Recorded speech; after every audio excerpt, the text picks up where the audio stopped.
Friends, நாங்கள் இந்த வாரம் போன ஒன் டே ட்ரிப்போட மினி விளாக் தான் இது. நாங்கள் எங்கெங்கே போனோம், எவ்வளோ செலவாச்சு அப்படிங்கிறத பற்றி இந்த வீடியோவில் ஷேர் பண்ணியிருக்கேன். ஸோ வாங்க நம்ம வீடியோக்குள்ளே போகலாம். நாங்கள் எங்கே போனோன்னு பார்த்தீங்கன்னா, சிவகங்கை மாவட்டம் பிள்ளையார்பட்டியில் இருக்க கற்பக விநாயகர் கோவிலுக்கும், அதுக்கப்புறமா பக்கத்தில் இருக்க குன்றக்குடி முருகன் கோவிலுக்கும், பிள்ளையார்பட்டியில் அமைந்துள்ள குபேரர் கோயிலுக்கு போயிருந்தோம்.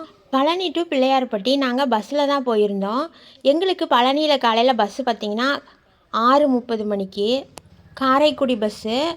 நம்ம காரைக்குடி வரைக்கும் போக தேவையில்லை, அதுக்கு முன்னாடி ஒரு 12 கிலோமீட்டருக்கு முன்னாடியே பிள்ளையார்பட்டி வந்துடும். டிக்கெட் ரேட்டு பார்த்திங்கன்னா 99 ரூபாயும் சில பேர் வாங்குகிறாங்க, 109 ரூபாயும் வாங்குகிறாங்க. அன்னைக்கு 3 நாள் லீவுங்கிறதுனால கூட்டம் கொஞ்சம் அதிகமாகவே இருந்தது. அந்த அன்னைக்கு பார்த்திங்கன்னா கோவில்லையும் ஏதோ விசேஷம், பூரா பசுமாடை வச்சு கோமாதா பூஜையெல்லாம் நடந்துட்டு இருந்தது. பழனியிலேருந்து பிள்ளையார்பட்டி எங்களுக்கு ட்ராவலிங் டைம் பார்த்திங்கன்னா 3 ஹவர்ஸு. பஸ்ஸை விட்டு இறங்கின உடனே ஒரு 1/2 கிலோமீட்டர் வாக்கில் நடக்கிற மாதிரி இருக்கும். நடந்து வந்ததையும் முதல் வேலையாக பாத்ரூம் போயிட்டு ஃப்ரெஷ்அப் ஆகிட்டோம். மார்னிங் நாங்கள் பிரேக்ஃபாஸ்ட்டுக்கு இட்லியும் தக்காளி சட்னியும் செஞ்சு கொண்டு போயிருந்தோம். இந்த கற்பக விநாயகர் கோயிலில் பார்த்திங்கன்னா எப்போயுமே நம்ம சாப்பிடும்போது இந்த ஆடு மாடெல்லாம் வந்து சாப்பாடு கேட்குங்க. நாங்களும் சாப்பிட்டுட்டு மிச்சம் இருக்கிறது எல்லாம் அவங்களுக்கும் கொடுத்துட்டு, மிச்சம் இருக்கிறதுன்னு சொல்ல முடியாது, ஏன்னா இவங்க கேட்பாங்கன்னு தெரியும், அதனால் எக்ஸ்ட்ராவே தான் கொண்டு வந்திருந்தோம்.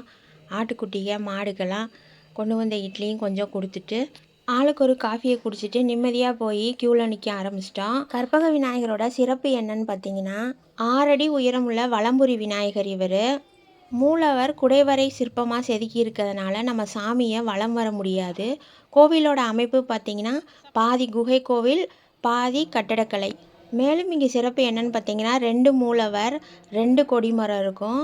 பேசிக்காக இது ஒரு சிவன் கோவில். பெருமான் பார்த்திங்கன்னா மருந்தீசர், வாடா மலர் மங்கை தாயார், அவங்களுக்கு தனியாக கொடிமரமும் நந்தி வாகனமும் இருக்கும். நம்ம கற்பக பிள்ளையாருக்கு தனியாக மூஞ்சூறு வாகனம் கொடிமரத்தோடு இருப்பார். கற்பக விநாயகர் கோயிலில் இருக்க விபூதி மிகவும் சிறப்பு வாய்ந்தது.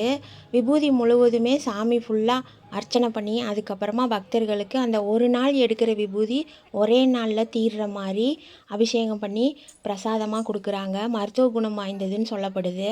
கற்பக விநாயகர் கோயிலிருந்து பக்கத்தில் இருக்க குபேரர் கோவிலுக்கு போயிருந்தோம். பிள்ளையார்பட்டி கோவில் வாசல்லையே நமக்கு ஆட்டோ வசதி இருக்குது. அவங்க ஒரு பேக்கேஜாக பேசிக்கிறாங்க. குபேரர் கோவிலுக்கும் பக்கத்தில் இருக்க குன்னக்குடி முருகன் கோவிலுக்கும் 300 சார்ஜ் பண்ணுறாங்க.